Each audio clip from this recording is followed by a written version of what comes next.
Hola, bienvenidos y bienvenidas a Rodad Insensatos, un podcast de cine y de vida donde hablamos de lo que significa tener una pasión y perseguirla hasta el final y de la maldición de tener una vocación. Un podcast lleno de verdad, lo contrario que en el cine, donde todo es mentira. Bienvenidos y bienvenidas a Rodad Insensatos.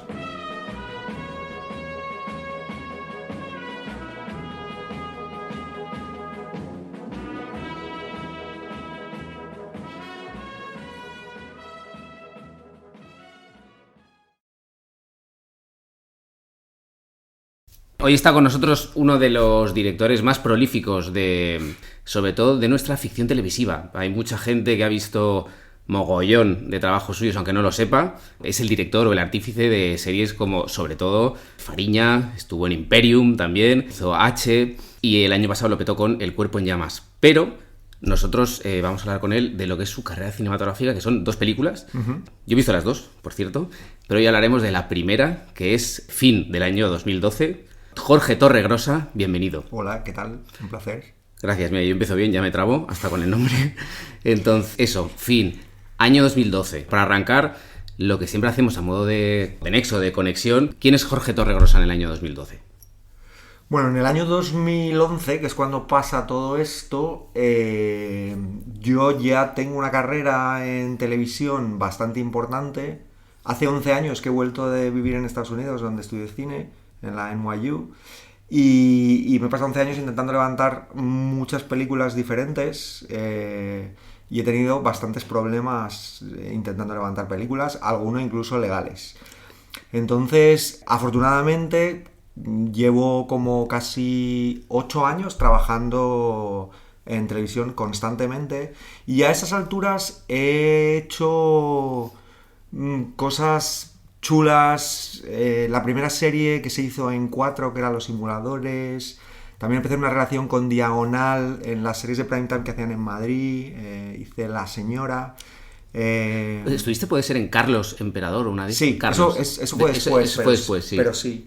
Hice Tierra de Lobos, que fue la primera serie que yo arranqué en Telecinco, o sea, es donde yo pues monté el proyecto, todo el look de la serie, el casting, etcétera. Entonces, en esa época ya estoy ahí metido mucho en la industria y ya he rodado muchos capítulos de televisión. Normalmente con las primeras películas, los directores y directoras, es como que intentamos arrancar, estamos empezando, pero en tu caso ya eres un director consolidado, o sea, ya llevas tiempo asentado en la industria y pasas de la ficción televisiva al cine. Sí, pero fue accidental, ya te digo, porque yo volví de Estados Unidos para hacer con un proyecto de película y para hacer una película, y de repente mi teléfono sonó porque un productor había visto mis cortos, que era lo que me había permitido volver y establecer todos los contactos con pues todas las productoras en España, y entonces me ofreció la oportunidad de hacer televisión, y a partir de ahí pues me fueron llamando de sitios. Pero en realidad yo era un director de cine desde el principio. Lo único es que, bueno, pues no, y sigue no he siéndolo. salido viendo. Y sigo siéndolo, y para mí no es... O sea, realmente las diferencias son de formato y de tiempos, pero en realidad creo que el trabajo es el mismo. Yo lo asumo como el mismo trabajo, y sé que volveré a hacer pelis y me ofrecen cosas y tengo proyectos. Alguno de los que no pude levantar en esos 11 años pues todavía está ahí y estamos intentando sacarlo, y bueno, ahí estamos. En el 2011, esto es lo que yo te quería conectar, porque normalmente, luego evidentemente hay excepciones y tú eres una de ellas, pero normalmente las primeras películas suelen ser como proyectos mucho más pequeños, suelen ser más personales, que la gente pues haga de la manera que puede. De hecho, de esto trata ese podcast, y vas tú y debutas con una peli pues que está basada en una novela súper popular, con un guión de Guerrica Echeverría y Sergio G. Sánchez, que son 2 de los guionistas más tops de España, con productores como Bobaira, creo que está por ahí, te lo voy a decir, Enrique Lavigne. Es peliculón, y tú eres un director novel. Dices, hostia, esa conjunción, ¿cómo llegas ahí? Bueno, es que, ya te digo, es una historia muy curiosa. Yo, años antes, gracias a los cortos también, había entrado en contacto con Sogecine, que era la productora de Medem y de Amenábar y tal. Y Sogecine es un poco... Bueno, en Sogecine estaban Fernando Bobaira, Enrique López Lavigne y Gustavo Ferrada. y luego Sogecine desaparece y cada uno monta su productora. Entonces yo ya las conocía de antes, habíamos hablado de cosas antes y había habido interés un poco mutuo. Y también en 2011 yo llevaba 3 años con un proyecto. Yo había tenido dos proyectos que no habían salido. Uno que ya te digo que acabamos en tribunales y otro que estuve a punto de rodar en Canadá con Arcadia, que es la productora que acabamos de hacer El Cuerpo en Llamas el año pasado.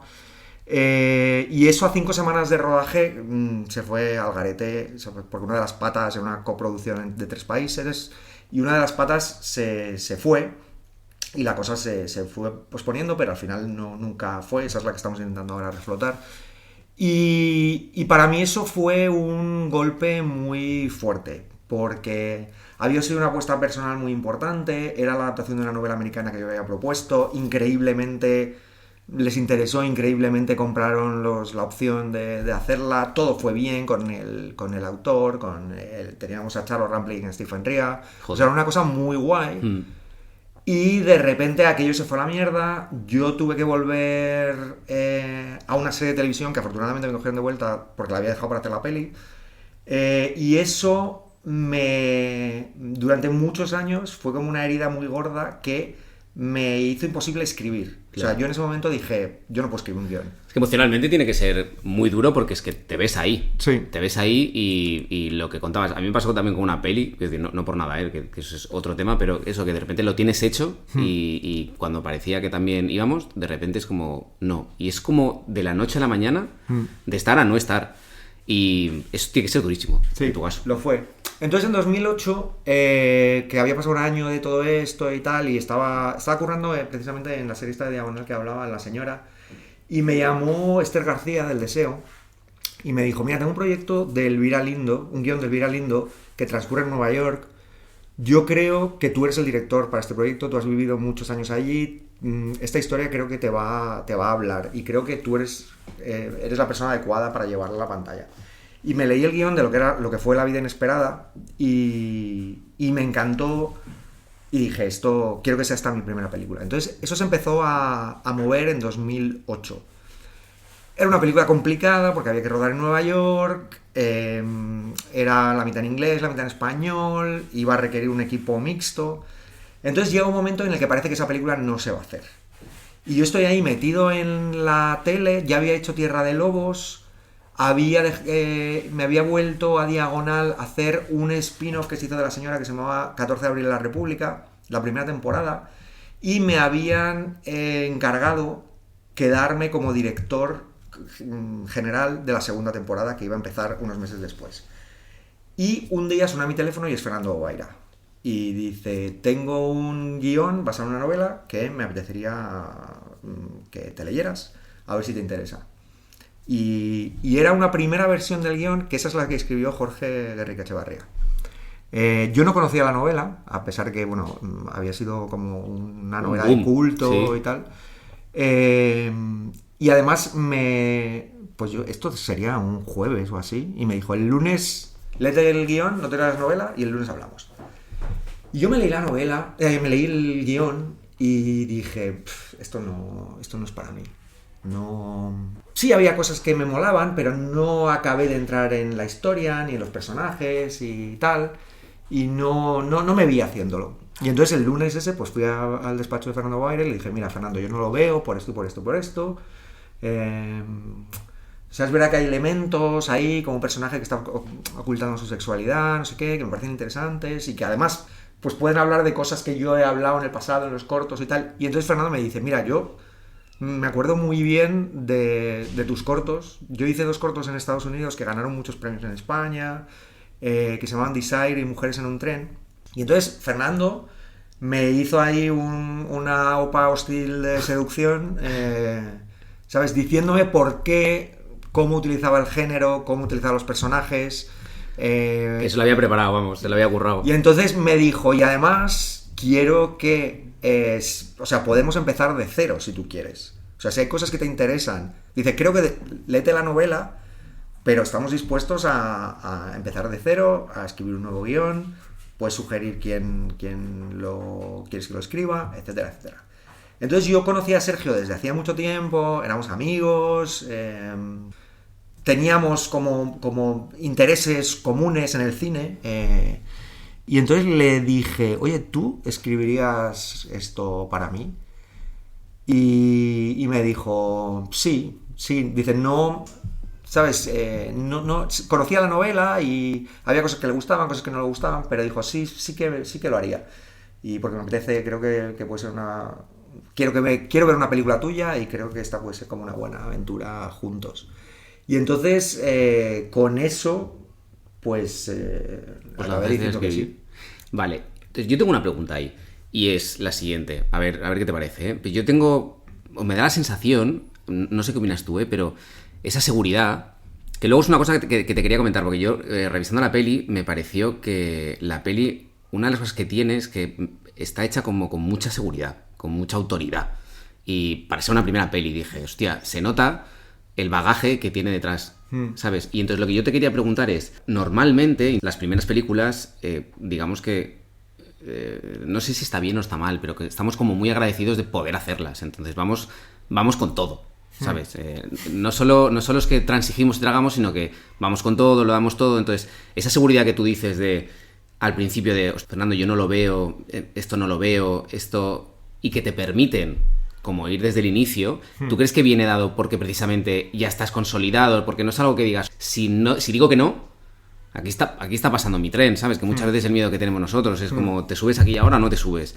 En cambio, no sé si es consciente o inconsciente, el hecho de que tú digas, yo esto no lo veo, esto sí, quiero hacerlo de esta manera, llamo a mi guionista, ¿tú crees que viene dado por ese bagaje que tú tienes? Que si no lo hubieras tenido y fuera tu primera peli más estándar, ¿lo hubieras hecho?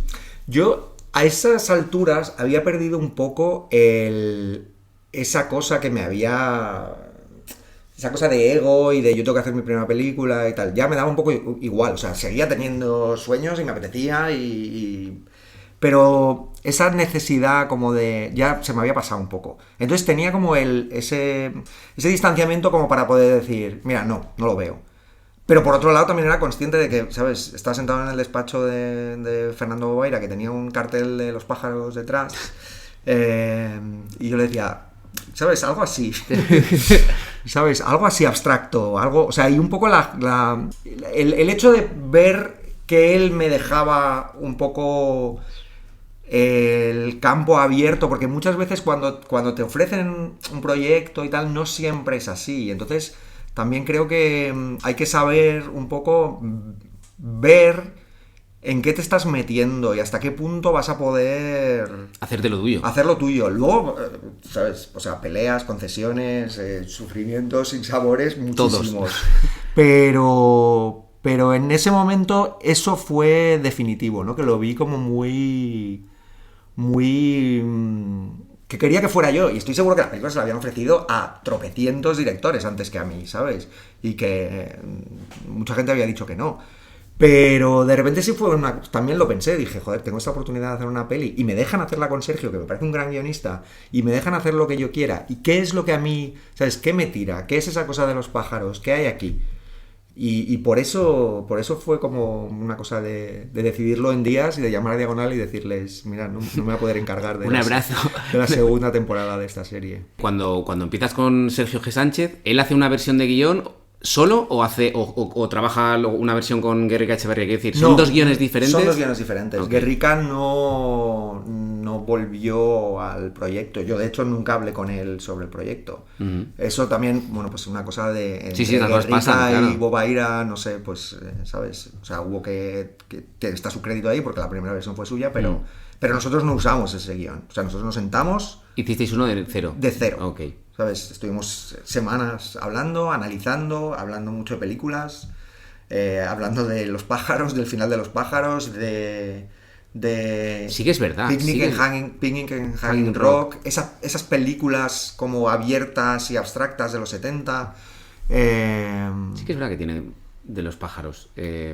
Toda esa parte del clima final a mí me recordó, pero pensé, pero fue una cosa inconsciente, porque yo ya te digo, cuando la revisé dije, hostia, esto es similar en lo que creo que querías decir. ¿Sabes? Como una propuesta que empieza con una narrativa como realista y no quiero decir convencional, pero así como, bueno, pues una historia de gente real que les pasan cosas como muy, muy cotidianas, ¿no? Y unos conflictos entre una gente que se conoce y tal, y de repente se desata el caos y se convierte en una cosa muy abstracta y que habla sobre conceptos. Bueno, al fin y al cabo la película habla sobre la muerte, ¿sabes? Y lo que es, bueno, a mí me dio enfrentarte a no estar ahí de repente. Sí, a mí me dio la sensación de hay una parte de la peli que no sé si está en la novela, porque yo no he leído la novela, pero que la película habla también sobre la culpa. O yo lo vi así. Sí, sí. Por toda la historia que tienen con ese personaje Ángel y cómo se relacionan esos personajes en torno a esa figura. Entonces, el hecho de que esa figura no la veas y cuando la ves de ese determinado momento, y sobre todo que a mí lo que me parece es esa figura es como el catalizador, ¿no? de todo. Entonces pensé, creo que aquí hay algo de sentimiento de culpa, de cómo cada uno lleva eso y cómo a cada uno le va afectando lo que va pasando en la película.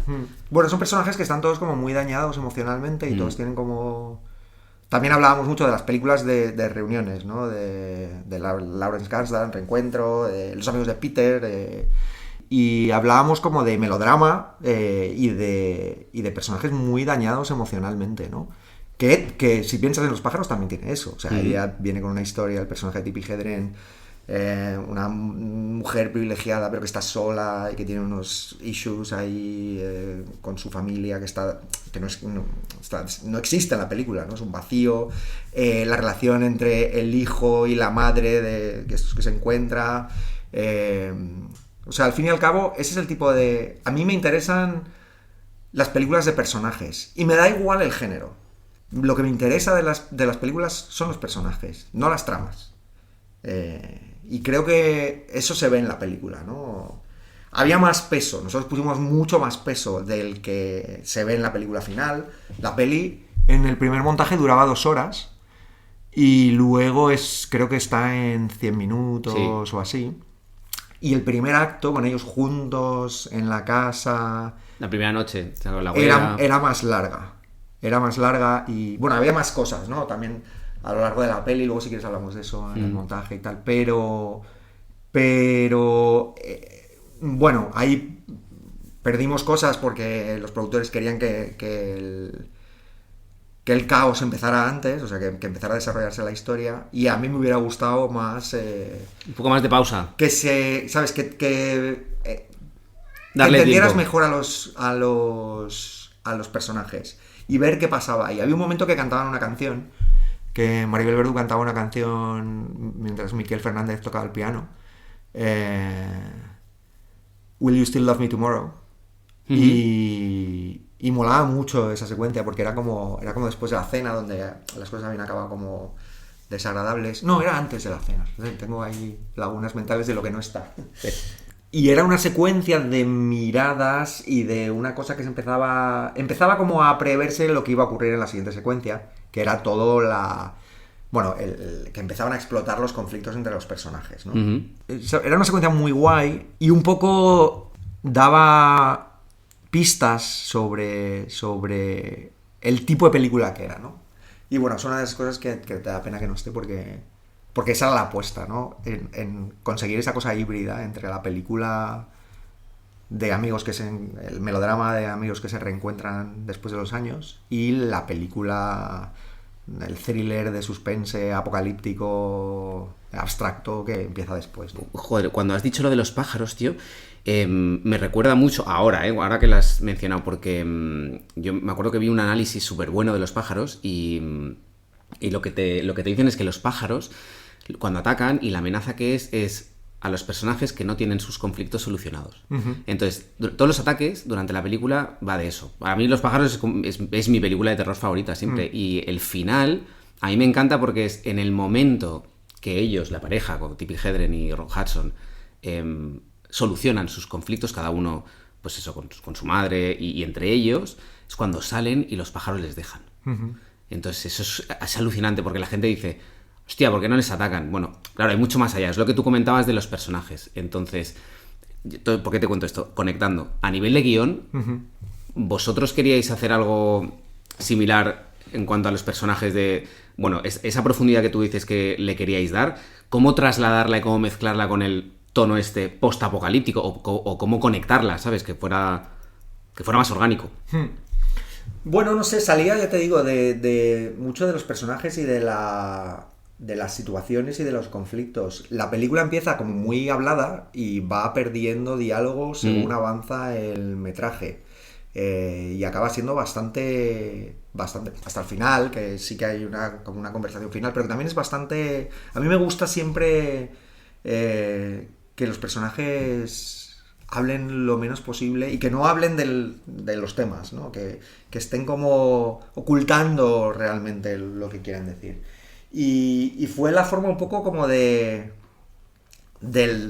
encontrar, ¿no? Cómo se desarrollaba la historia. O sea que ahí también trabajar con Sergio fue muy guay, nos reímos mucho además, o sea, fue una gran experiencia y tal. Él venía de escribir, estaba en postproducción cuando estábamos escribiendo Lo Imposible,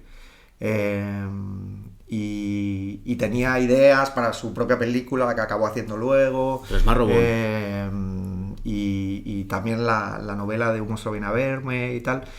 Y yo creo que él también, o sea, que a lo mejor empezó un poco como que, bueno, le apetecía trabajar conmigo y tal, pero era una cosa más... darme la oportunidad. Al final también era el de la casa, había trabajado mucho con Enrique López Lavigne y acabó disfrutando mucho y me lo dijo, salió... No, porque fue una experiencia muy grata de escritura de guión, la verdad. ¿Cuántas versiones tuvisteis hasta la definitiva? No me acuerdo, pero no hubo tantas. No. O sea, luego sí que fue como... Se fue puliendo mucho la cosa, pero no recuerdo. Fue bastante rápido el proceso, la verdad. Y al ser una película, digamos que grande o auspiciada por, pues esos grandes productores, ¿tuviste el proceso de financiación? ¿Fue rápido? ¿O no es lo típico que dices, 4 años aquí que me he metido? La película estaba ya financiada. Ya estaba. O sea, la película estaba financiada. Un proceso bastante lineal. Y seguramente antes de que yo llegara a la mesa, pues hubo ahí ¿sabes? Oye, le vamos a ofrecer la película a Torregrosa, sí, y tal, y ya estaba. O sea, era una película que estaba a 3media detrás, y Mod, que era la productora de es la productora de Fernando Bobaira, y Apache Films, que era entonces Enrique López Lavigne y Belén Atienza. Belén Hermida iba a decir, las junto, a Sandra y a ella. Belén Atienza. Y entonces la película tenía como unos... O sea, fue muy guay tener un productor como Fernando Bobaira en ese sentido, porque él tenía como esa visión de esto tiene que ser grande. ¿Sabes? Esto tiene que tener un repartazo, esto tiene que tener un lanzamiento así, esto tiene que ir al Festival de Toronto, esto, ¿sabes? O sea, eso era muy... O sea, yo hubiera sido un poco más... O sea, estás bien cubierto ahí. Cauto. Para ti, creo que esa sensación tiene que ser guay en el sentido de decir, hostia, tengo mi primera peli y tengo todo esto detrás. Sí, venga. Luego sufrí mucho, ¿eh? Y también fue una lección muy guay eso, porque sufrí muchísimo. Era una película muy compleja, a todos los niveles, muy grande. Hay mucho efecto visual, bro. Hay muchísimo. O sea, yo no me acuerdo cuántos planos los hizo el Ranchito, y no me acuerdo cuántos planos, pero eran cientos. O sea, y yo nunca había trabajado con tanto efecto. ¿Sabes? Rodeado de croma, una semana entera rodando lo de las cabras y el desfiladero y tal. Y era... O sea, también es verdad que Edu Díaz, que fue el supervisor de efectos del Ranchito, me hizo la vida muy fácil, estaba conmigo siempre, porque había un momento que era como de, hostia, no sé lo que estoy haciendo, ¿sabes? Yo tengo a mis actores ahí, para mí eso es una parte muy importante, es la parte más importante de una película, son los actores, pero no hay nada más. Entonces hay que hacer un ejercicio de... Visualizar, imaginarte, ¿no? Bueno, el ejercicio de visualización que había venido ya de antes, porque esos set pieces tan complicados que tenían animales, tenían efectos digitales y tal, eso hicimos unas previs, un story, luego unas previs y tal, y estaban bastante fijadas.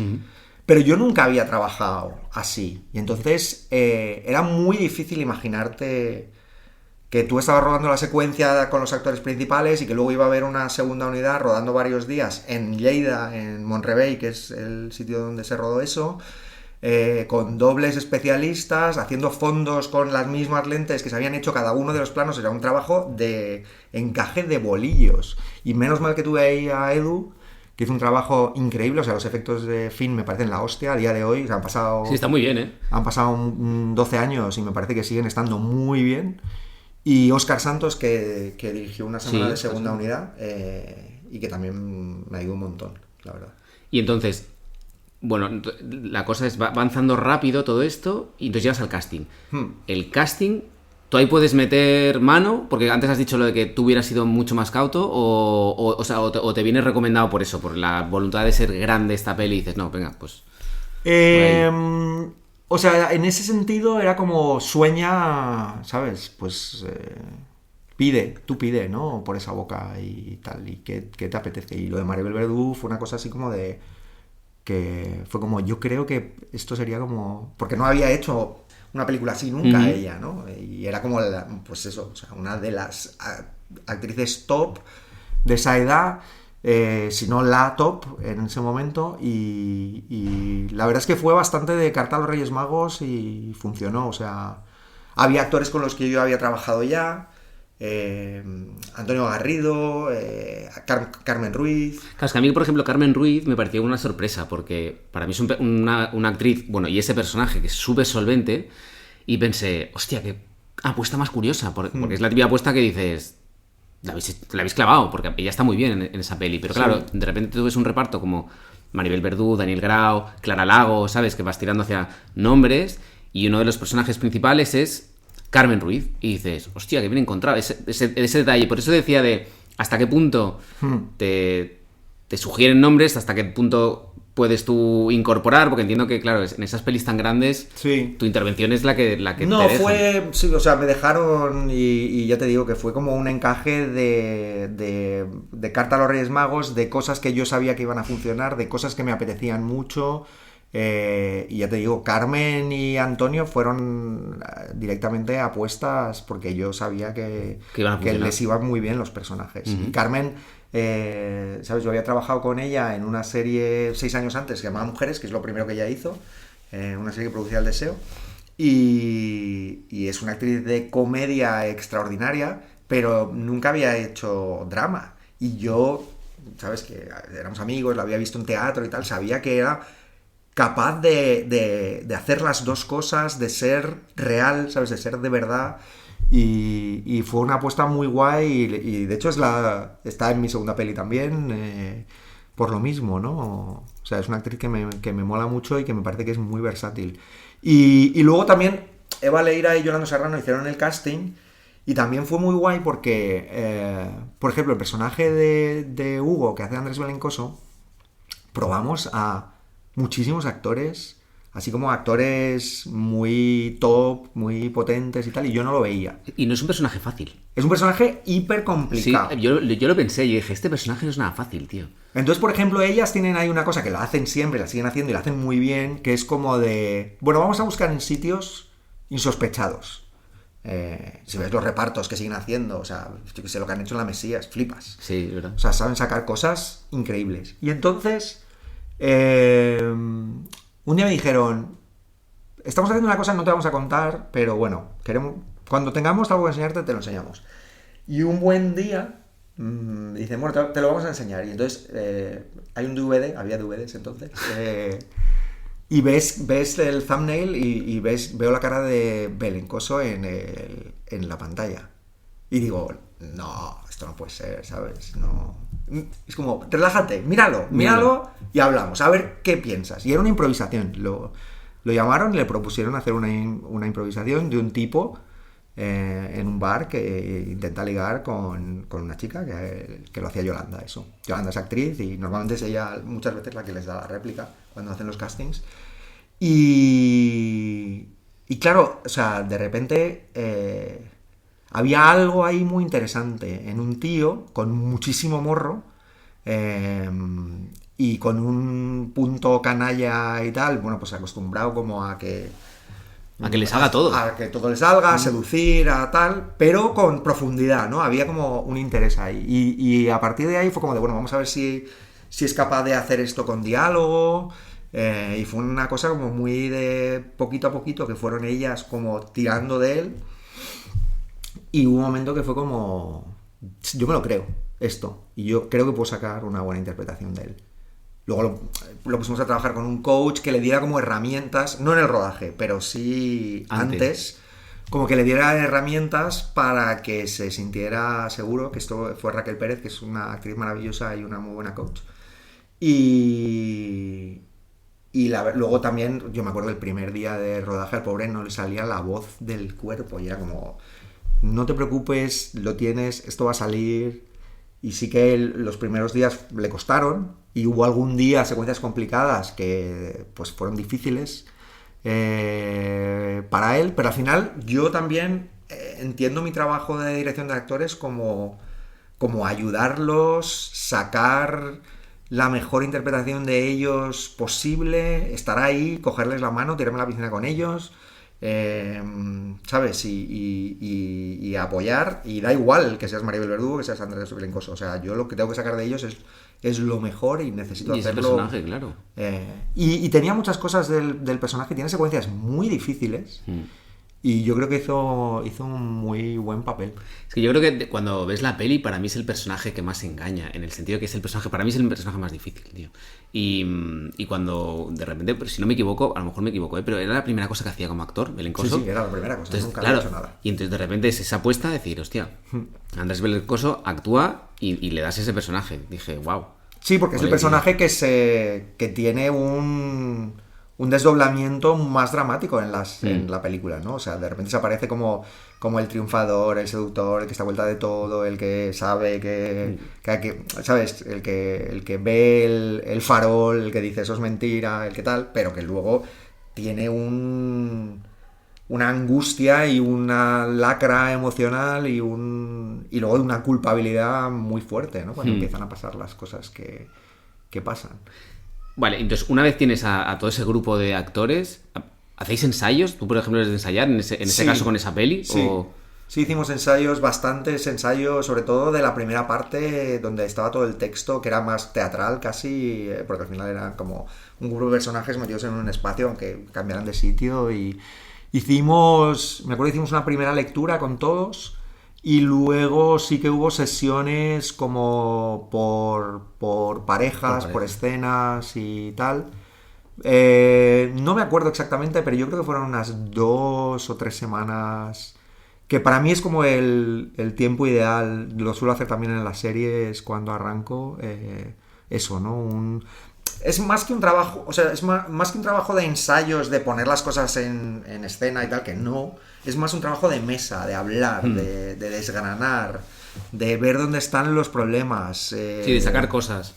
Sí, yo también, que bueno, apoyo eso, o creo que funciona mejor, más que hacer como secuencia por secuencia, bueno, pues eso, de hablar de los personajes, de lo que tú dices, de sacar cosas, de desgranar, de esto funciona, esto no, y a partir de ahí, y sobre todo, supongo que, no sé si te pasa, de crear una confianza también con ellos, sí. Un vínculo con ellos y entre ellos, porque al final es una peli tan coral, sí. Que eso tiene que haber.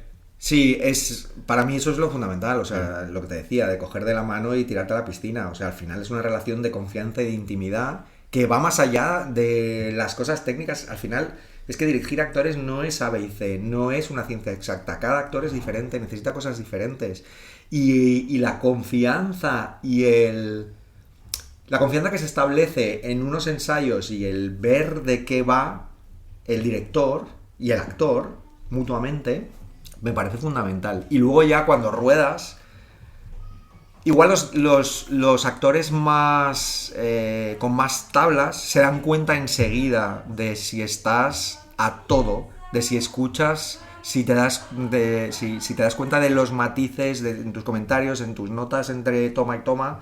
Yo me acuerdo que Maribel Verdú fue como un día de rodaje y fue como... O sea, fue como... Ya había muy buen rollo, había mucha intimidad y tal, pero se dio cuenta que yo estaba muy atento y que cada cosa que hacía me daba cuenta y que las notas eran muy específicas. Como que te ponen a prueba, hasta en según cómo. Sí, yo no diría tanto poner a prueba como una cosa de desconfianza y tal, pero de repente dice, es que tengo aquí un director que está escuchando todo, ¿no?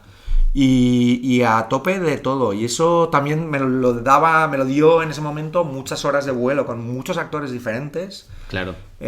Porque creo que eso con los actores se nota mucho. Al final es una cosa muy instintiva y muy de alquimia rara.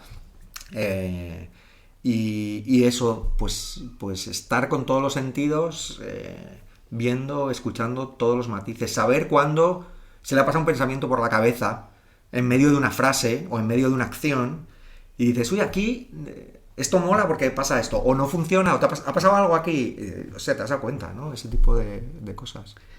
Totalmente. Y entonces, ahora llegamos a la parte de rodaje, tú has preparado, tú tienes el casting, entonces tú te enfrentas a ese rodaje.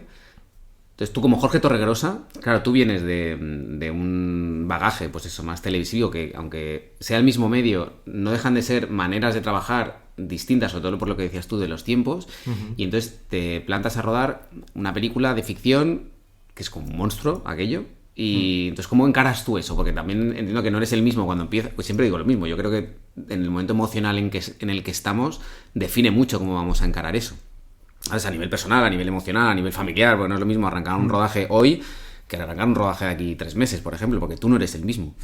Entonces, tú viniendo de eso y te plantas a rodar tu primera peli, que es esa cosa tan grande. ¿Cómo lo llevas? Bueno, aparte empecé las obras de renovación de mi casa la misma semana, o sea que fue como lo más estresante. Porque no había otra semana que pudieras empezar, ¿eh? Bueno, pues al final, ¿sabes? Las cosas funcionan así. Empezamos a rodar como a finales de agosto y era como el momento perfecto para empezar unas obras de renovación que además implicaban como tirar todo un apartamento y empezar de cero, ¿no? Y fue también como decir, bueno, pues me olvido de esto.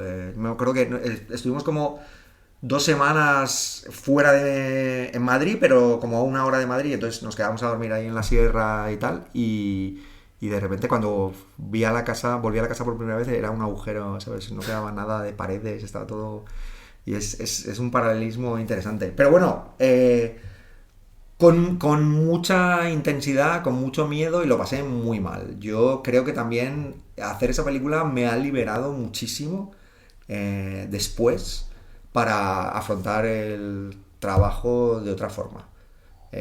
O sea, cuando estrené la película tuve un problema de una hernia lumbar brutal, me tuve que operar. O sea que yo estoy convencido que fue el estrés... Bueno, ahí llegaremos porque luego te contaré toda la gente que ha pasado por aquí, los problemas físicos que han derivado de eso, de rodar o el proceso de hacer su primera película. Ya llegaremos, porque mira, esto me encanta que... Perdón, o sea, quiero decir, no me encanta, no me alegro, pero me encanta que me lo digas porque digo, hostia, es que le pasa al 80%... A todas las directoras y directores que conozco y tal, que hablo con ellos, y es como de entrena, cuídate, haz deporte, tienes que ser muy fuerte para ser director, físicamente fuerte. O sea, es que es un ritmo de vida que es machacante. Bueno, ¿no? y más que, no es exacto, el ritmo de vida y la tensión, que la gente no... La gente piensa, hostia, la gente del cine, tal, el director de cine, qué guay, hace una película. Bueno, tío, todo lo que lleva detrás eso, y toda la tensión que tú llevas día a día, desemboca en... Yo no conozco muchos trabajos, tío, que luego veas a una persona que dices, hostia, pues que a mí he tenido una infección de oído, no, yo es que me desmayé, yo es que tengo vómitos, yo me he operado una hernia... Yo he tenido pensamientos suicidas, claro, dices... Sí. Hostia, Y luego es una cosa que dices, bueno, al final no estamos salvando el mundo, esto no es medicina a corazón abierto, y al final tampoco tenemos que quitarle importancia. Pero claro, tú te ves ahí ¿sabes? Con esa responsabilidad, con esa cantidad de gente trabajando para ti, de dinero, quieres hacerlo bien, tienes que cumplir la orden de trabajo, ¿sabes? Era además una película de 8 semanas y 1 semana de segunda unidad. O sea, una película grande y además eso, con set pieces muy complicados, con muchos planos, mucha acción, mucho efecto. Y ya te digo, o sea, para mí fue una paliza física y intelectual brutal. Pero yo creo que también me ha hecho mejor, o sea, me ha hecho disfrutar más del trabajo después, porque he perdido esa cosa de decir, bueno, sí, claro que hay momentos de tensión y tal, pero esa cosa de tensión, esto tiene que estar de puta madre, tal, me va la vida en ello, es como de, bueno, tío, hazlo lo mejor que puedas. Claro, lo mejor, yo siempre pienso, haz la mejor película que puedas con lo que tengas, eso está claro. Pero entonces, ¿tú crees que, por ejemplo, cuando estabas rodando, te dio la sensación en algún momento de decir, hostia, creo que estoy en una nueva fase en el sentido de todo lo que he hecho hasta ahora, todo lo que he rodado, que es mucho, las horas de vuelo de las que hablabas tú antes, no tienen nada que ver como hasta ahora? Como, hostia, ahora estoy en otro nivel, en otra pantalla, y es como si empezara de nuevo en el sentido que... Porque tú tienes mucha experiencia rodando, la gente que tiene experiencia se nota, ¿sabes? Lo lleva de una manera, lleva de otra, pero claro, tú te ves ahí con eso y dices, hostia, lo pasé fatal. ¿Tú crees que fue como volver a empezar? Sí, de alguna manera sí que lo fue. O sea, es verdad que había cosas en las que me sentía súper cómodo, como era la dirección de actores, el hecho de narrar que tiene nuestro trabajo, pero era la cosa práctica del rodaje, del plan de rodaje, de cumplir la orden, de las secuencias tan complicadas, y sobre todo lo pasé mal en las secuencias de acción. O sea, de hecho, yo siempre digo que no me gusta rodar acción, y me toca rodar mucha, y creo que la ruedo bien, pero eso no quiere decir que te guste. Es como, ¿sabes? O sea, estar haciendo plano. Es como, no, tío, yo quiero drama. O sea, yo quiero un personaje al que le pasan cosas. Quiero, ¿sabes? Eso es lo que a mí me emociona. O sea, yo, ¿sabes? Estar viendo cómo estoy rodando un plano y ver una interpretación y esas cosas cuando de repente no ves al actor y ves al personaje y eso está pasando de verdad. Yo también considero que nuestro trabajo muchas veces es ser el primer espectador. Y cuando te pasa eso en el momento de hacerlo es muy guay. Porque hay veces que siempre somos muy malos espectadores de nuestras cosas, ¿no? De nuestras películas y de nuestros capítulos y eso. Solo hay ciertos momentos, estoy hablando ya de la película acabada, en los que de repente tienes la experiencia del espectador viendo tu propia película. Muy pocas, y nunca sabes cuándo va a ser. Entonces, cuando en el rodaje te pasa eso es maravilla. Y eso no pasa, a mí no me pasa rodando acción, nunca, porque es un puzzle de piecitas y piecitas y piecitas, y aunque las estés montando en el momento y viendo cómo queda y tal, es como, ¿sabes?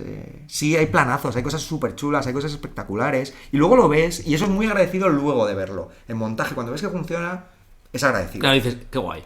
Pero en rodaje es una mierda. Ya. Tienes razón, vuelve. O sea, es parte de la magia. O sea, quiero decir, los ingredientes con los que jugamos, al final es provocar sensaciones, provocar emociones, y eso también provoca sensaciones y emociones. Pero las veces, ya te digo, en el montaje, no se aprecia. En directo. En directo. Por ejemplo, un inciso, bueno, había una canción, ¿no? Pero me encanta el cine musical. Bueno, me encantan casi todos los géneros. Pero el cine musical me gusta mucho. Y las veces que he rodado cosas musicales, he sufrido. O sea, ¿Sí? Esto es una mierda. Por lo mismo, ¿sabes? Pasa en montaje. Es verdad, pero es que estaba pensando cuando decías esto. En cambio, es muy curioso, porque luego hay directores que les encanta la acción y se lo pasan bien porque son de una manera, tienen una personalidad que les encanta quedarse ahí con sus juguetitos, pues eso, haciendo piezas y este plano y tal, y a la parte que es más dramática o que es más, más emocional, no le dan tanta importancia y se convierten en directores de acción. Entonces es muy curioso porque hay las dos vertientes. Tú eres la otra y por eso estaba pensando. Pero... En mi cabeza estaba haciendo una película de Bergman, ¿sabes? Y entonces, cuando hacías esta peli de Bergman, por ejemplo, ahora que te quería preguntar, en rodaje, ¿tú ¿pudiste trabajar tranquilo dentro de toda esta tensión o tuviste presiones? No presiones, pero bueno, lo típico, intervenciones de por aquí vas bien, por aquí no, acuérdate de hacer esto, porque al final no deja de ser una peli que es mucho más grande y trasciende más allá de ti, ¿sabes? Sino que... No las tuve. O sea, por parte de la producción y sobre todo de Fernando Bobaira fue un reasegurarme todo el rato. Y eso fue muy gratificante también. Luego me las he ido pasar peor en el montaje. Pero en rodaje fue como de, me encanta el material, creo que vamos bien, que luego en mi segunda película fue mucho más... Yo también estaba en un sitio más cómodo, también para lidiar con eso, pero era como dudas por parte de la productora del tono, ¿a dónde va esto? Yo pensé que esto era más tal, yo pensé que esto era más cual. En fin, no fue así. Fue muy guay tener a Fernando viniendo de vez en cuando al rodaje y diciendo, me encanta lo que has hecho ayer, creo que va muy bien y tal. Yo me acuerdo que además la película se rodó bastante en continuidad cronológico, también porque la primera parte de la historia transcurría en la Sierra de Madrid y luego ya nos teníamos que ir por media geografía. Y entonces, pues también funcionó que al principio eran todos los actores y luego iban desapareciendo por el orden. Yo lo pensé por eso. Que también funcionó mucho emocionalmente para ellos, porque de repente fue como ir quedándose solos. Y de repente al final éramos 4 y se notaba cada vez que se iba alguien. Eso creo que también se ve mucho en las secuencias, sobre todo a partir de que el personaje de Belencoso desaparece, ¿no? Entonces en ese sentido sí que fue muy guay. Y tuvo un equipo muy bueno, pero hubo problemas. Sobre todo con el director de foto, que era muy guay, hizo un trabajo estupendo, pero fue muy difícil. Es un tipo muy, muy para adentro. Estaba pasando también él un momento vital delicado y seguramente no estaba en las mejores condiciones para enfrentarse a una cosa tan gorda, y fue difícil y además hubo que hacer mucha diplomacia interna y tal. Que son cosas que te van desgastando, muchísimo, ¿verdad? A ti como director, porque piensas, hostia, tengo que lidiar con este rodaje que ya es complicado y encima hacer esa parte que para mí considero, esta es mi nivel de opinión, que es la más difícil, que es la de la parte psicológica, tío, de tener que lidiar y liderar un equipo desde la psicología, y es algo que nadie nunca te enseña. Y dices, hostia, yo sí tengo que sacar esto adelante, tú estás preocupado por hacer la mejor peli posible, pero encima que la peña te responda. Yo en ese sentido también creo que he aprendido mucho y tal. En esa peli... O sea, yo entiendo que el director de foto también era una peli muy jodida. Tenía una mogollón de noche americana. Fantástico que me digas esto. Te juro que cuando la veía pensé, se lo voy a preguntar. Digo, a mí creo que aquí hay noche americana, sí, y que no se suele ver. Sí. Y pensé, se lo voy a preguntar. Mira qué bien. Sí, porque queríamos esa cosa como rara, sí, y mágica, un poco de como que esto es noche, no es noche, ¿qué está pasando? ¿No? Porque además hay como una cosa, bueno, así como pasando a nivel galáctico, claro, ¿no? En la película, que queríamos que eso tuviera su contrapartida. Entonces utilizamos la noche americana con apoyo de VFX, reemplazando cielos y tal, pero hubo momentos muy difíciles para él, porque de repente pues tienes que rodar un día entero noche americana de principio, ¿sabes? Luego pasan estas cosas en los rodajes, es como de... Vale, yo voy a rodar noche americana, pero soy Néstor Almendros y estoy haciendo Heaven's Gate y solo ruedo de... La hora mágica... Sí, y es como, mira, cariño, no puede ser. Esto no es así, claro. Hay días donde sí vas a poder rodar esa secuencia, pero de repente tienes que rodar todo un bloque un día y es todo el día, las 11 horas de rodaje, y tienes todas las circunstancias de luz. Y entonces de repente tienes la luz ahí plana cayendo de la mitad del día a plomo, y hubo un día que además casi se pegaron él y el jefe de eléctricos, que además era el día de mi cumpleaños. Hostia, sí. O sea, una cosa de esas de dices, ¿quién me ha mandado a mí meterme en esto? ¿Qué hago aquí? ¿Sabes? O sea, no puede ser esto.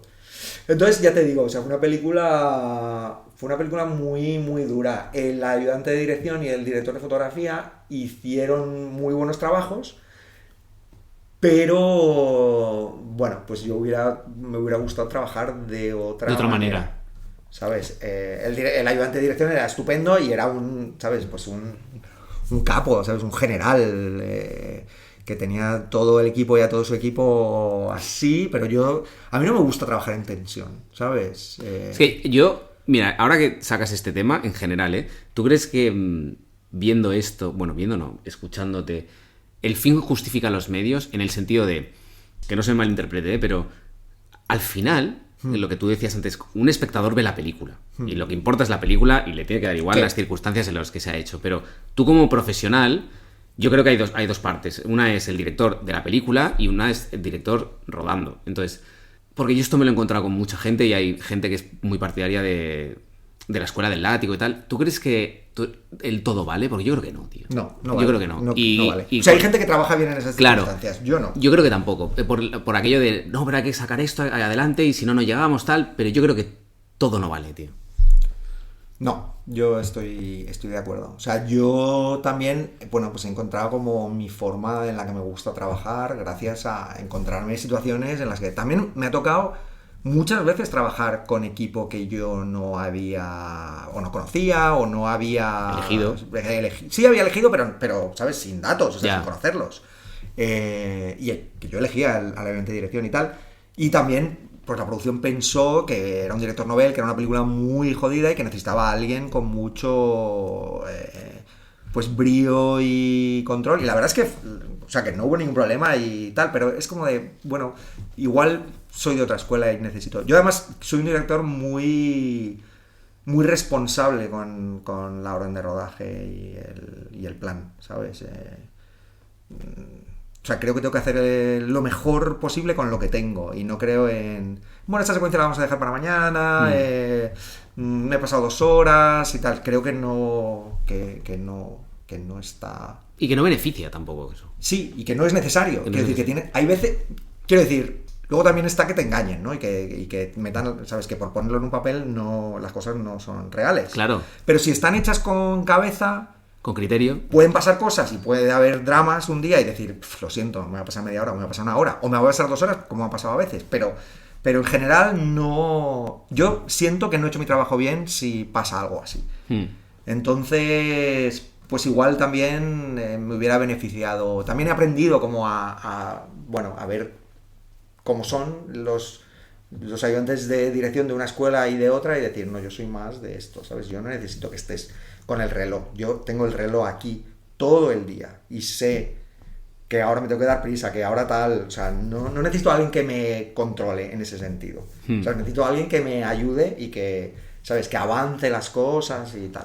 Totalmente, no, aparte yo creo que toda esa tensión, si tienes la tensión arriba durante esas 11 horas, hay un punto donde tú creas un ambiente de trabajo que de por sí ya es tenso. Y eso limita lo que tú antes decías de que a ti te gusta que salgan cosas. Y entonces yo creo que eso impide que salgan cosas, porque estás tan tensionado y estás como tan enfocado en eso que no das espacio. A ver, que yo me he enfadado en rodajes No, claro, y he montado evidentemente. un pollo y pero tal. eso no- pero Aunque de- en general los rodajes, o sea, mis equipos, cuando les cuento historietas de, no, yo una vez monté un pollo, me puse a gritar en el set y tal, me dicen, no me lo puedo creer.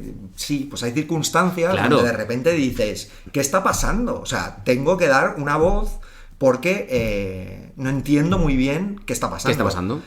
Pero como tónica. luego necesito, o sea, luego me siento en el combo y estoy así y me cuesta mucho volver a concentrarme y tener eso que hablábamos antes, de tener los oídos bien abiertos, los ojos bien abiertos y estar sintiendo lo que está pasando ahí, que es lo más importante. Totalmente. Entonces, pues por eso prefiero que todas las cosas funcionen bien y tener un clima de trabajo positivo, porque si no, no funciona bien. Vale. Entonces acaba el rodaje con todo esto y empieza el montaje.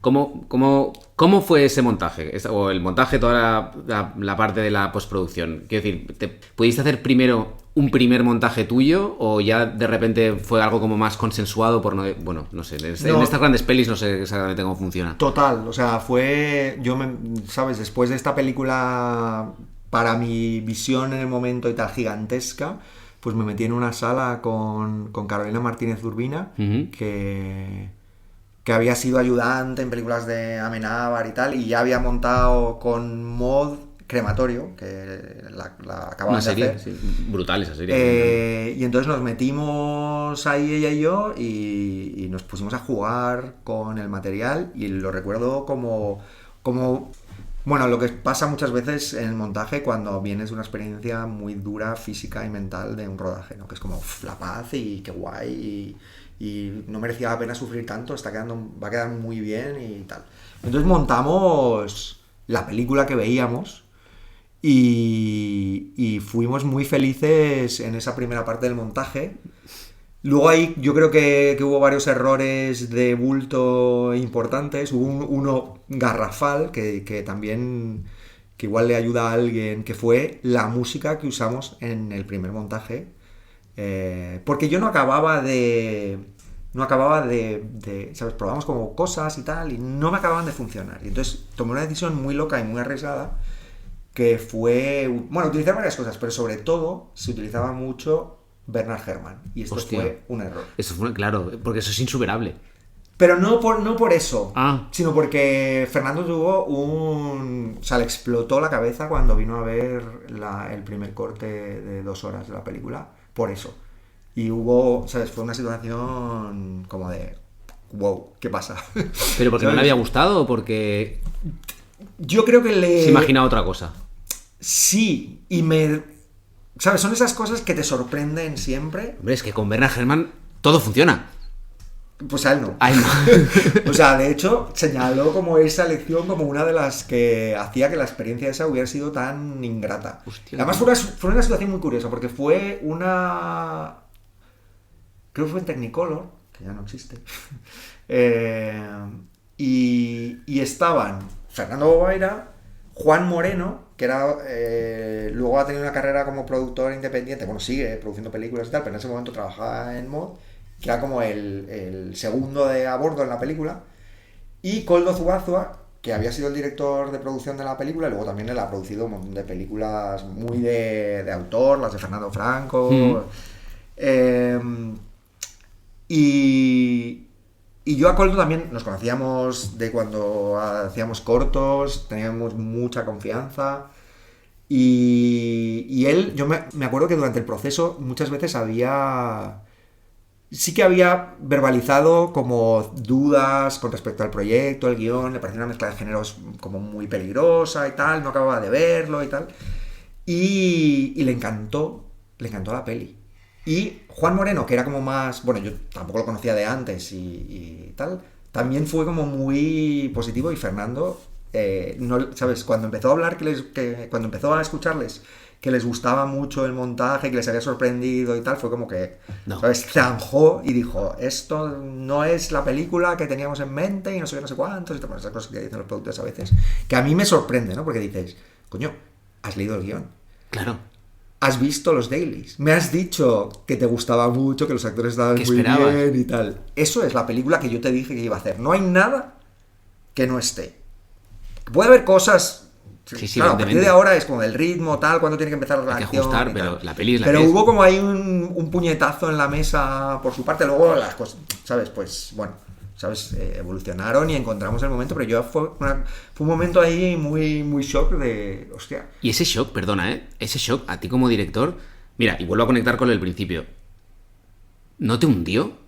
En el sentido de decir, joder, me acaban de decir que esto no es lo que esperaban.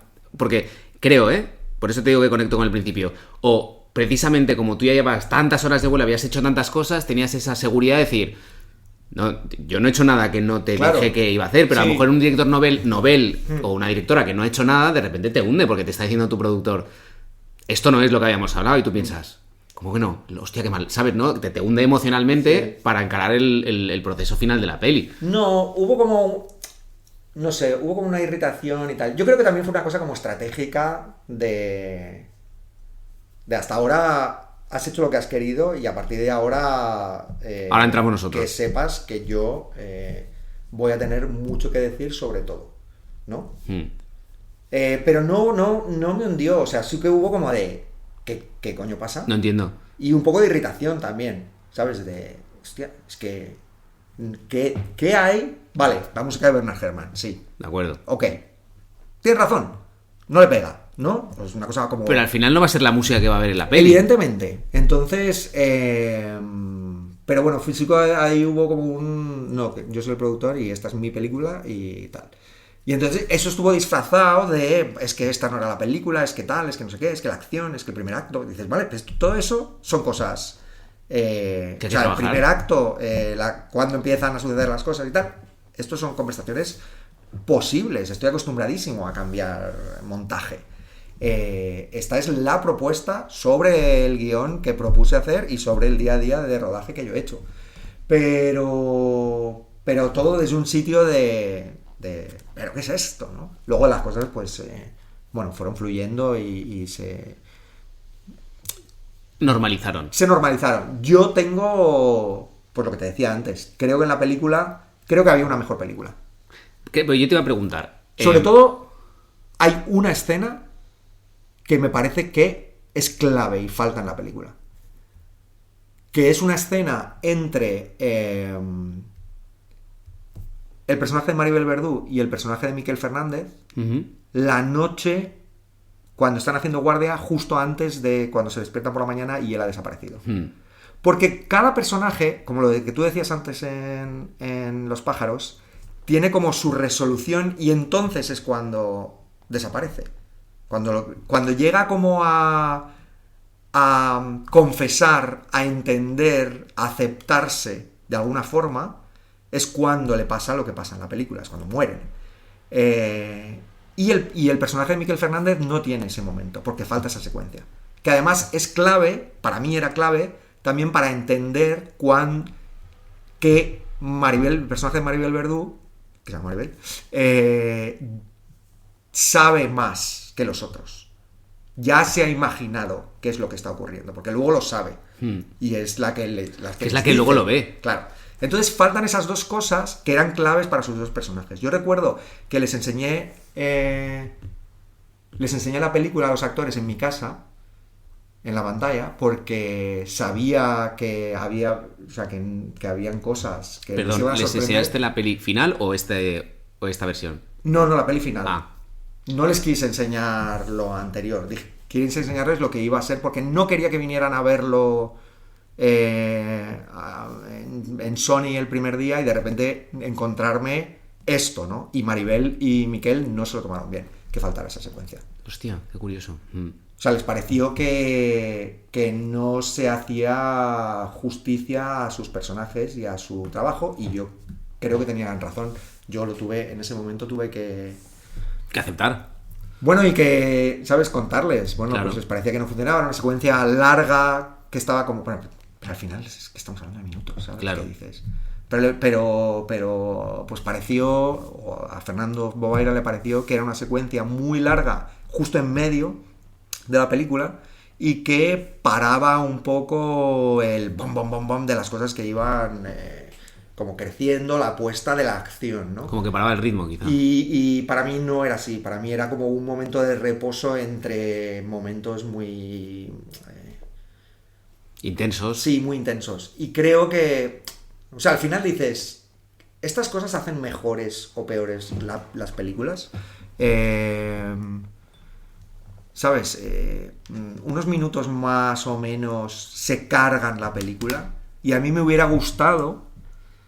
O sea, lo peleé hasta el final, sobre todo lo de esa secuencia. Hay otros momentos que me gustaban mucho. Hay una secuencia maravillosa en la noche de... Una película, una secuencia que no impulsaba la trama, pero que era una secuencia como de clima y de personaje muy chulo, que después de que estalla el conflicto en la cena, dicen que van a hacer mojitos, y entonces el personaje de Blanca Romero y el de Clara Lago salen buscando hierbabuena que hay fuera. Ah, claro, eso no se ve en la película. Menta, ¿no? Hierbabuena. Y están como en un bosque de pinos y parece una película de terror. Acaban de hablar, además, es justo la secuencia que iba después de la explosión en la cena, cuando dicen, este tío está loco, se puede presentar y nos puede hacer cualquier cosa. Parece que puede que empiece una película de terror ahí. Entonces de repente van con linternas por un bosque de pinos altísimos. Blanca Romero va de negro, Clara Lago va de claro, y están buscando y lo encuentran hierbabuena. Entonces Clara se agacha para empezar a coger las hojitas y de repente el haz de la linterna de Blanca Romero se va de la hierbabuena y descubre un nido que está volcado en el suelo. Entonces dice, vaya, el viento lo ha debido tirar y pobrecitos. Y con el pie levanta el nido y están los huevecitos y los pisa. Y Clara Lago la mira con cara de, pero ¿qué hace? ¿Qué monstruo, qué tipo de tipa rara y monstruosa eres tú?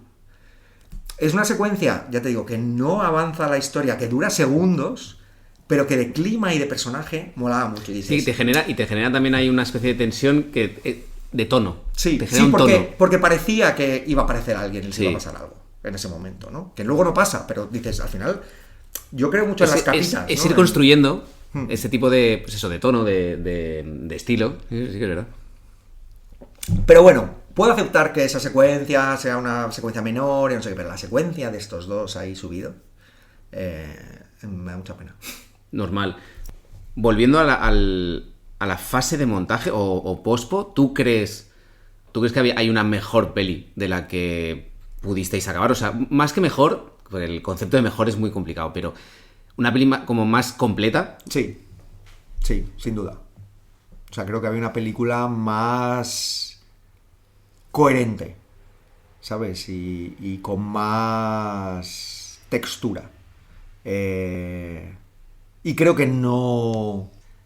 O sea, no creo que hubiera una gran diferencia con la carrera que pudo hacer la película, cómo hubiera sido el lanzamiento de la película y tal, que también tengo mucho que decir con respecto a esto, porque eso es una cosa que yo no había vivido nunca y que me parece muy interesante, que es Ahí llegamos. lo que ocurre cuando la película está acabada. Claro. Y empieza el cómo vamos a vender esta película y lo que todo eso lo que supone, ¿no? Y en ese sentido, por ejemplo, aunque sí que tengo dudas existenciales sobre ciertas cosas, ciertas decisiones que se tomaron en ese momento, creo que se vendió la película bastante bien y la película... La película funcionó. La película funcionó, ¿sabes? Para la época y tal fue bastante bien. Y con respecto a mi segunda película, Finn la distribuyó Sony. Sí. Y La vida inesperada la distribuyó Universal. Que me pareció como una película mucho más amable, fácil de vender y tal. De repente me parece que hubieron muchas decisiones que se tomaron mal en la segunda. Y dices, es que esto es muy importante lo que pasa. Y tú ahí como director, si no eres productor, tienes muy poco que decir. Porque, claro, vale, guay. Así conectamos con esta última parte, que es tú, insisto, y entonces vuelvo al principio, acostumbrado a la ficción televisiva, donde tú haces tu trabajo, tú entregas la serie, el capítulo, lo que sea, y ya eso pertenece pues a una cadena, pertenece a una productora, lo que sea. Pero claro, tú acabas tu peli, que encima es una peli ambiciosa, es una peli que tiene como muchas esperanzas, muchas expectativas, y entonces iniciamos ese proceso que es el de la venta, la distribución, el estreno. ¿Cómo vives eso? Porque eso tiene que ser completamente distinto a lo que has vivido hasta ahora, y más en una peli tan grande.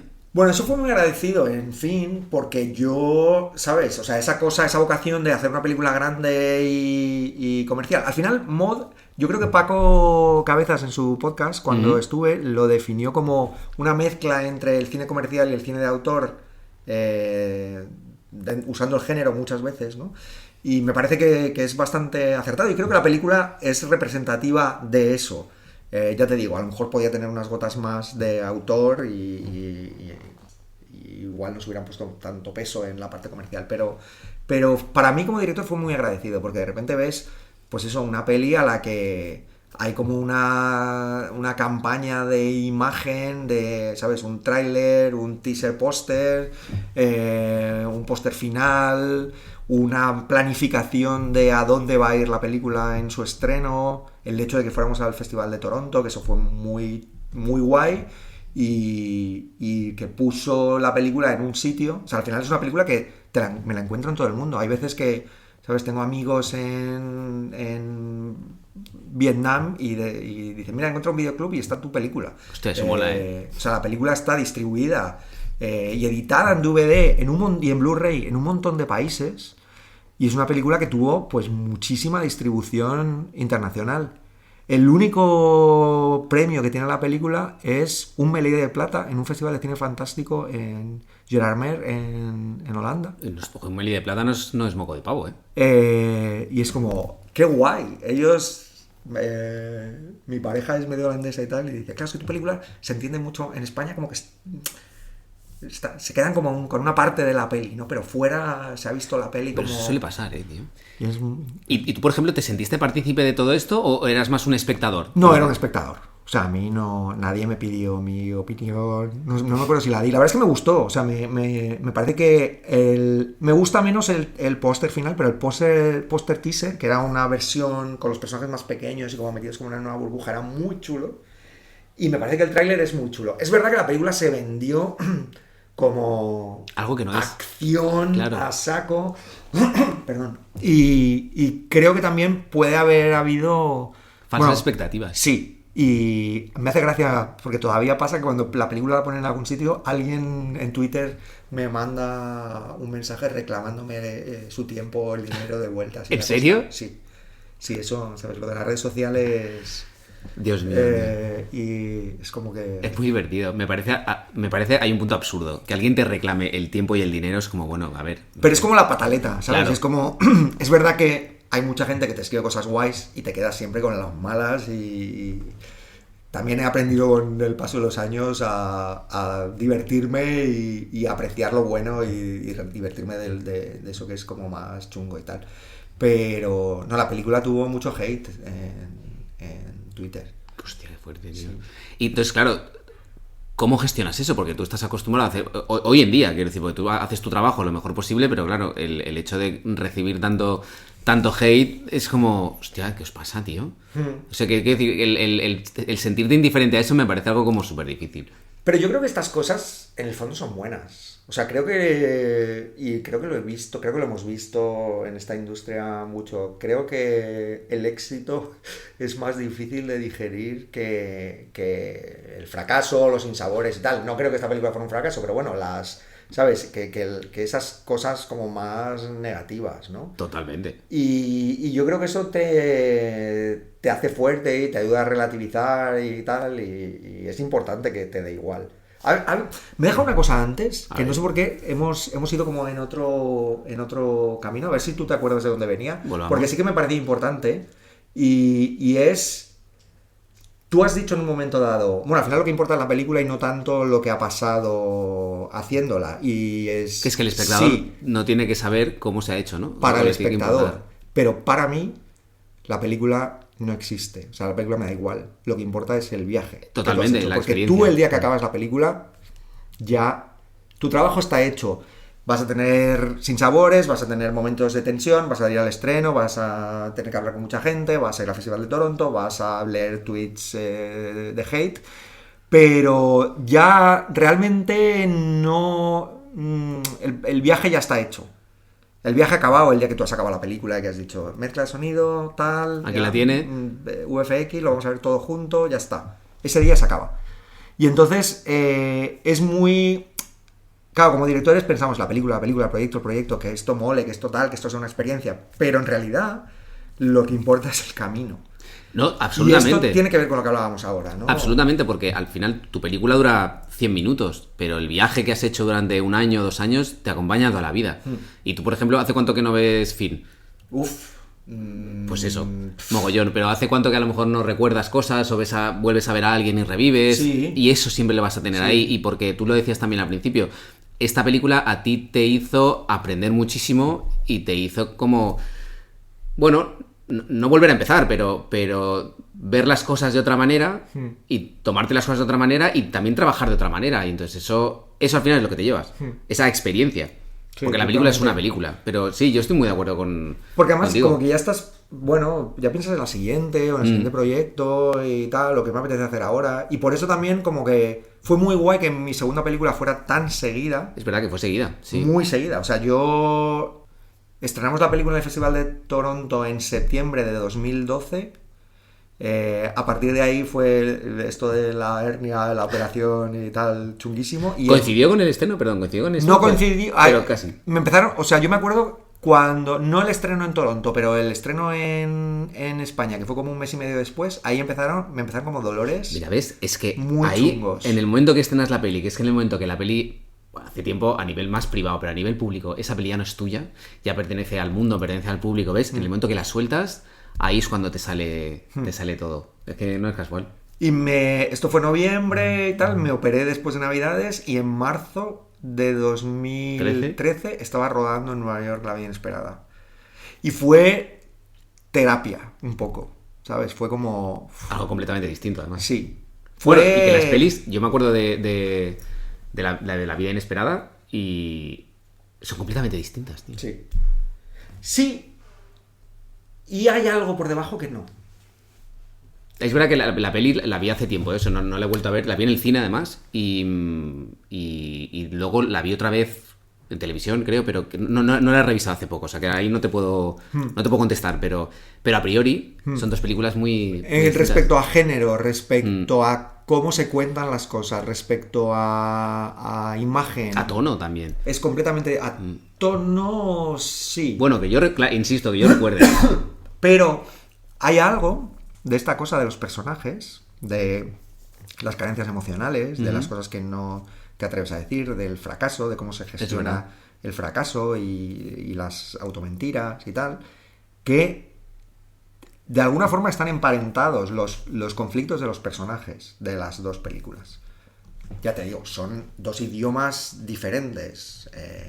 Pero eso de que yo estaba viendo una película de Bergman, también lo podría decir de La vida inesperada, que no es ni mucho menos una película de Bergman, porque es una dramedia, es una comedia dramática, un drama con cosas cómicas, pero hay algo ahí que no está tan lejos. Al final, bueno, creo que los narradores como que gravitamos a las mismas cosas que nos interesan, y aunque de repente puedan ser en dos cosas que aparentemente, formalmente, están en lados opuestos del espectro, de repente hay cosas similares. Es verdad. Pero yo a la segunda película me enfrenté de otra forma gracias a lo que había sido Fin. Por ejemplo, una película que se rodó en 4 semanas en Nueva York con 45 localizaciones, o sea, una locura. Y una semana en un plató en España donde rodamos el interior del apartamento de Javier Cámara. Entonces era de tiempos mucho más apretados para filmar una película de la misma extensión. Es verdad que no había grandes secuencias de acción y tal, pero fue como de, yo no voy a sufrir. Y esa es mi gran lección. Y se lo digo a todos las directoras y los directores que trabajan conmigo, o gente que ha empezado conmigo, que ha hecho shadowing conmigo y tal. Es como de, no sufras, no te pongas, utiliza las herramientas que tú tienes para disfrutar lo más que puedas de lo que estás haciendo. No quieras, ¿sabes? Al final todo el mundo puede hacer una gran secuencia y planificar a lo loco y tal, pero tengo este tiempo, ¿cómo puedo hacerlo en este tiempo? Y las cosas llevan mucho tiempo en hacerse y son muy complejas. Entonces, sé ambicioso, pero sé realista. Realista, claro. Y eso fue una gran lección. Es como 45 localizaciones en 22 días de rodaje. Vamos allá. Sí, ¿por qué no? ¿Sabes? Y es como de... Pues tengo una página de 2 personajes andando por West Broadway en Nueva York y hablando. ¿Cómo rodas eso? Pues, tío, rodando. Un traveling. Vamos allá. ¿Sabes? Haces un traveling y ¿sabes? Woody Allen lo hace. En ese momento hacía una película al año. ¿Cómo lo hace? Haciendo lo posible. Y para mí hacer lo posible, o sea, hacer lo mejor que puedes dentro de hacer lo posible es como el ideal. Totalmente. Eso, hacer la mejor película posible con lo que tienes. Eso es el mojo. Y entonces, ya para acabar, es una pregunta que te quería preguntar desde que hemos empezado. Durante todo este proceso de Fin, desde que tú empiezas a rodar hasta que la estrenas, ¿acabó bien la obra? La obra acabó como acaban todas las obras. Mal. Muy bien Muy mal en algunas cosas y muy mal en otras, y fuera de fecha y fuera de presupuesto, y 12 años después Es como una peli, todavía casi, hay cosas que dices, joder, esto lo hicimos mal, esto lo teníamos que haber hecho de otra forma, pero bueno. Es que tengo una pequeña obsesión con las obras, entonces... Yo he tardado 12 años en hacer otra obra en casa. Bueno, esperemos que ahora tardemos menos en ver tu siguiente peli. Espero. Ya te digo que hay cosas ahí intentando salir adelante. Ojalá, sería muy guay. De todas maneras, también quiero hacer un alegato en favor de la ficción televisiva. Yo he sido muy feliz haciendo tele. Seguramente más feliz que haciendo cine. Por las circunstancias. Tú siempre piensas que tu película es tu bebé y vas a poder cuidarlo y vas a poder decidir a qué cole va y vas a poder tener una participación muy activa, y si no eres el productor de tus películas no es tuyo. Y entonces muchas veces es una cosa muy ingrata, porque va tu nombre ahí de una forma como muy, ¿sabes? La película, esto también se lo he dicho a muchos primeros directores y directoras, que es como de, esta va a ser tu primera película, siempre la vas a tener ahí, piénsatelo muy bien. Porque va tu nombre ahí, pero la película no es tuya, tú no decides cuál es la vida de la película. Y está pasando mucho desde que yo debuté, que las películas tienen como unas vidas más cortas, ¿sabes? Antes, pues las películas duraban más en el tiempo y tal, y están cambiando los formatos, ya no existen los soportes físicos, o empiezan o solo los románticos y los que tenemos un archivo, ¿no? Los usamos. Y entonces las vidas de las películas cambian. Es verdad que las películas están ahí, alguien las verá, y es verdad, y vas a Vietnam y te encuentras mi película en un videoclub, pero hay algo romántico del cine que todos tenemos, yo también lo tengo, pero piensas, bueno, pues una película y tal versus televisión, pero en televisión he podido tener un control de las cosas como no he podido tener en mis películas. Sí, sí, lo que pasa es que hay una cosa con la que yo no estoy del todo de acuerdo. Y, qué decir, es verdad. Pasa que voy a intentar resumirlo mucho porque creo que es como para otro debate. Depende de la posición en la que estés. En el sentido de, una vez tú estás establecido y tú ya, eso forma parte de, no solo de tu trabajo, sino de tu posicionamiento en la industria.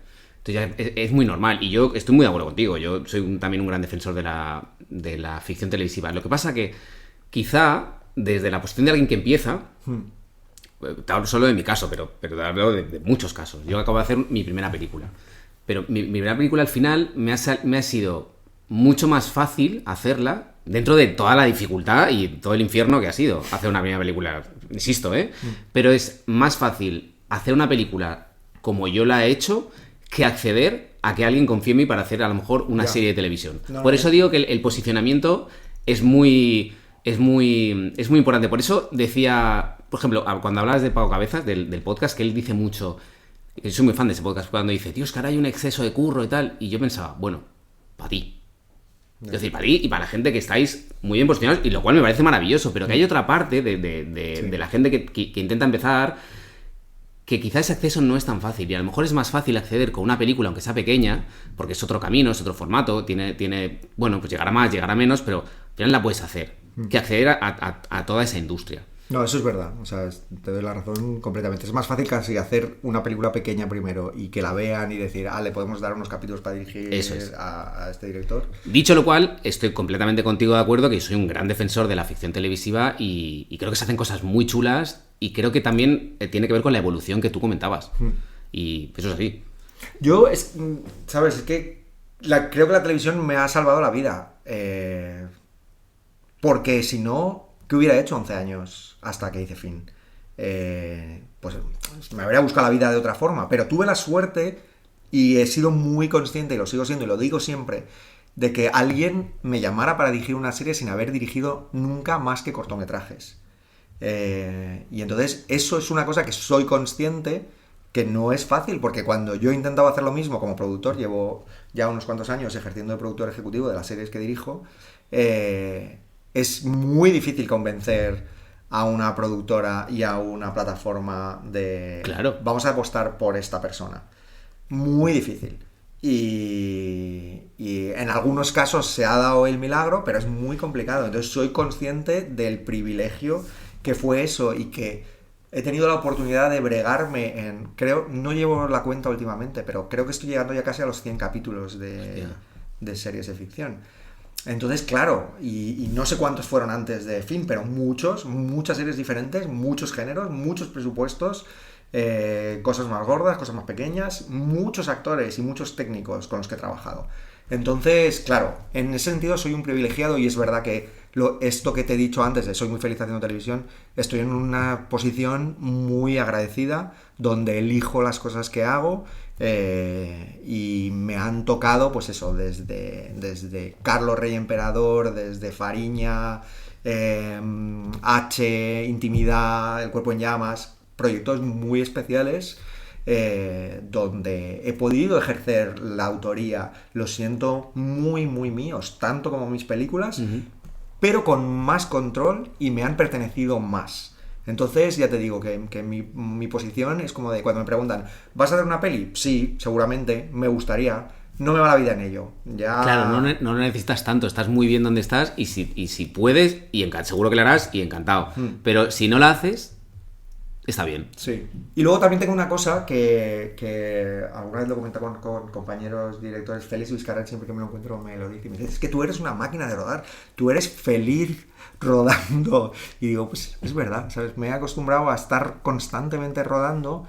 Y como te decía que el rodaje de film pues fue el infierno, estoy acostumbrado a ser muy feliz en rodajes. Y esa cosa de la inmediatez y la adrenalina de la televisión, que es como de, bueno, tienes un año para hacer. Ahora, los proyectos que hago son normalmente un poco más de un año. Y sin embargo las películas tardan mucho tiempo en escribirse, en montarse, en buscar la financiación. Es verdad. Uh-huh. Pues... Joder, muy interesante, la verdad. Yo creo que esto daría como para 7 horas. Bueno, pero hemos venido a hablar de mi primera película. Exacto, hemos venido a hablar de mi libro. Cuando hagamos el otro podcast, me llamamos y hablamos de todo lo demás. Tío, ha sido un placer, la verdad que... Bueno, yo personalmente he estado como muy cómodo. Y, pues muchas gracias, igualmente. Sí, y yo como, mira, siempre digo lo mismo, que es como me gusta acabar, que al final también, o yo lo intento, que una de las cosas para lo que hago es que la gente que nos escucha revise y vea el cine español, el cine que hacemos. Sí, eso es muy guay. Que a mí es lo que a mí me gusta cuando la gente, yo el otro día que estuve con un colega que no tiene nada que ver, me dijo, tío, me vi la peli de Carmen y Lola después de escuchar tu podcast con Arantxa Echevarría y pensé, qué guay, tío, porque eso es lo que a mí me gusta, que luego la gente revise las películas y les genere interés para ver qué es lo que hacemos. Y entonces, la peli que nos ocupa, Fin, la gente la puede ver ahora en la plataforma Flixolé. Está disponible ahí. Y nada, yo animo a todo el mundo a que la vea y que, no sé, que les guste. Y... Si no, me pueden mandar tweets. Exacto, si no, cualquier duda, sugerencia o queja. No pasa nada, he recibido muchos. Exacto, y si es por el podcast, que me lo digan y entonces prometo contestar. Exactamente. Y nada, pues eso, que la gente vea la película. Jorge Torregrosa, muchas gracias por estar con nosotros hoy. Nada, y a los que nos escuchan, pues nos oiremos en el siguiente capítulo de Rodad Insensatos. Un abrazo.